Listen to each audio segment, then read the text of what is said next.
The exclave of Kaliningrad has always presented a threat to the rest of Europe. Owned by Russia but separated from the mainland, it's a wild card that could end up being the dagger that Russia attempts to stab into the European heart. NATO needs to be ready, and the US is leading the charge to make sure that it is. Kaliningrad is on edge as Poland has welcomed the US 2nd Cavalry Regiment into the country. Armed to the teeth and ready to fight, the regiment working near Kaliningrad sends a clear message to Vladimir Putin.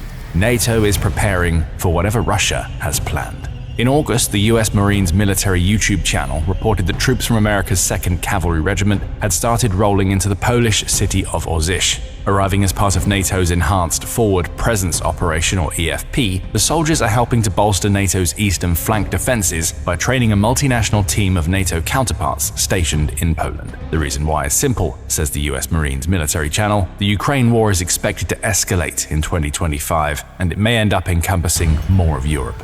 The 2nd Cavalry Regiment reported its entry into Poland on its Facebook page, explaining what it will be doing while stationed in the country. US Army soldiers from 2nd Cavalry Regiment supported Task Force Iron during the culminating CUAS exercise. Project Flytrap and Bomewo Piski training area, Poland, the post says. Project Flytrap is part of ongoing US-UK efforts to test new CUAS technologies and tactics that will shape future Allied operations. We'll dig a little deeper into what CUAS technologies and Project Flytrap mean later in the video. For now, it's enough to know that the 2nd Cavalry Regiment took part in joint training exercises with their Polish and UK counterparts, along with combat simulations and exercises that saw them integrate air and ground defenses to combat one of the biggest threats Russia now poses to NATO's eastern flank: drones. The US Marines military channel adds that this latest deployment was accompanied by the addition of HIMARS mobile artillery rocket systems, advanced radar systems, and Stryker combat vehicles. It's all about strengthening NATO's defenses in Eastern Europe. And that brings us back to the EFP we mentioned a little earlier. According to NATO, the organization's presence in the East is a key part of its strengthened deterrence and defense posture. Created in 2017, just 3 years after Russia annexed Crimea, the EFP has become a NATO priority ever since Russia's full-scale invasion in February 2022.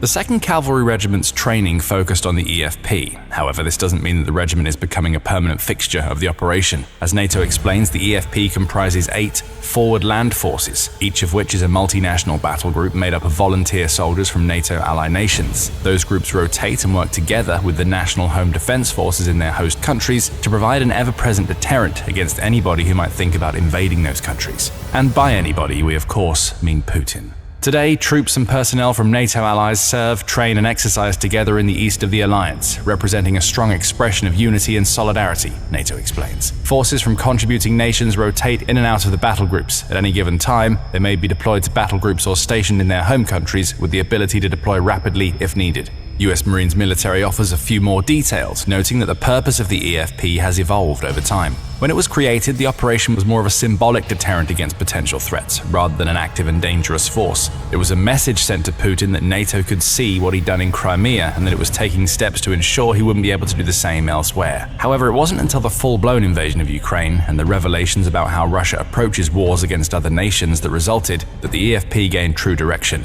The operation morphed from one focused on symbolism to a true deterrent made up of an active and combat-ready military force. Task Force Iron is part of that new deterrent. Led by the US military's 1st Armored Division, according to the Defense Visual Information Distribution Service, or DVIDS, Task Force Iron provides combat-credible forces to 8 countries. All of this is done as part of America's forward deployment in Europe, with the 8 countries Task Force Iron works with having been chosen based on the most immediate threats presented to them.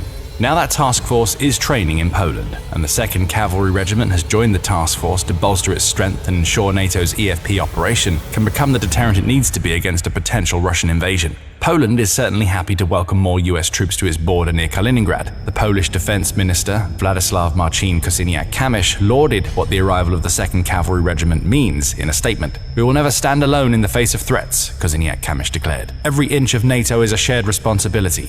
That's the point. The 2nd Cavalry Regiment arriving in Poland for a training exercise is far more than a US show of force or a boost to Poland's border defenses. It's NATO as a collective defense organization demonstrating to Russia that all of its members are working and training together to prepare for anything that Putin might throw at them. It's also just one example of many that have seen the US work alongside its NATO allies for training exercises in Poland. Just a few weeks before the 2nd Cavalry Regiment linked up with Task Force Iron, US soldiers supporting that regiment took part in a live-fire exercise at the same Efimovo-Pisky training area that the 2nd Cavalry Regiment is now working on. David says that these exercises include troops from the US 1st Battalion, 64th Armored Regiment, 3rd Infantry Division, and 1st Armored Brigade Combat Team. Those soldiers partnered with members of Poland's 15th Mechanized Brigade in the UK's 1st Royal Yorkshire Regiment for a week-long exercise focused on demonstrating a collective ability to quickly respond to and eliminate threats. Davids provides a day-by-day breakdown. The soldiers from all participating countries first gathered around a sand table,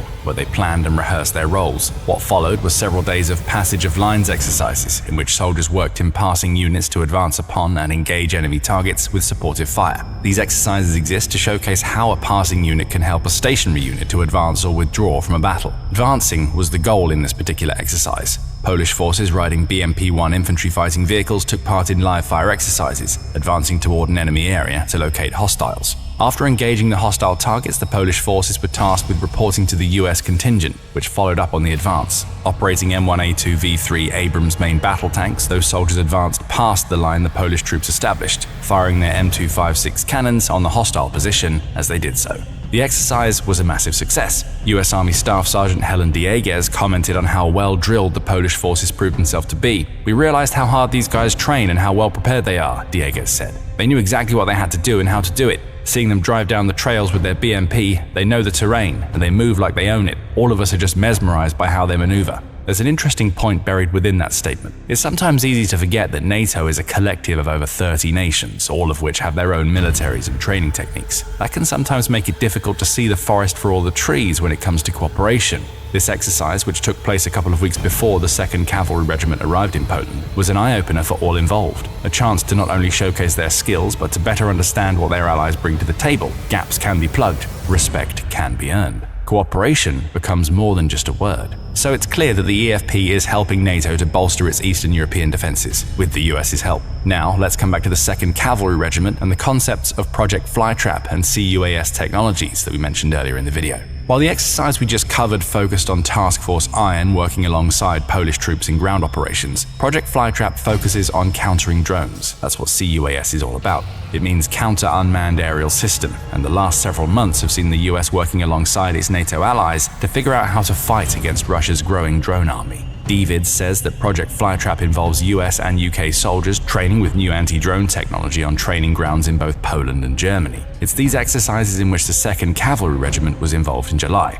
Army Times says the 2nd Cavalry Regiment worked alongside the UK's 1st Royal Yorkshire Regiment, which you may remember from the previous training exercise. It seems that the UK is taking its NATO commitments very seriously. The same outlet notes that more than 40 companies and around 400 military industry representatives also took part in the exercise, along with partners from Poland, Australia, and other allied nations. This wasn't some small discussion about how to deal with drones. It was a show of force near Kaliningrad that showcased how the US and its NATO allies are preparing to deal with the drone threat that Russia presents. The 2nd Cavalry Regiment's commander, Colonel Donald Neal Jr., explained why these exercises needed to take place. "Developing, testing, and fielding CUAS technologies together with our NATO allies and partners enhances our deterrence capability," Neal Jr. said. "Training and experimentation with our allies and partners serve to build capacity and increased European leadership in European security, effectively strengthening the NATO alliance." While this is vague military speak in some respects, it's easy to read between the lines. NATO is very aware of Russia's growing reliance on drones, and it needs to prepare for a potential future in which Putin sends those drones beyond Ukraine's borders and into countries like Poland.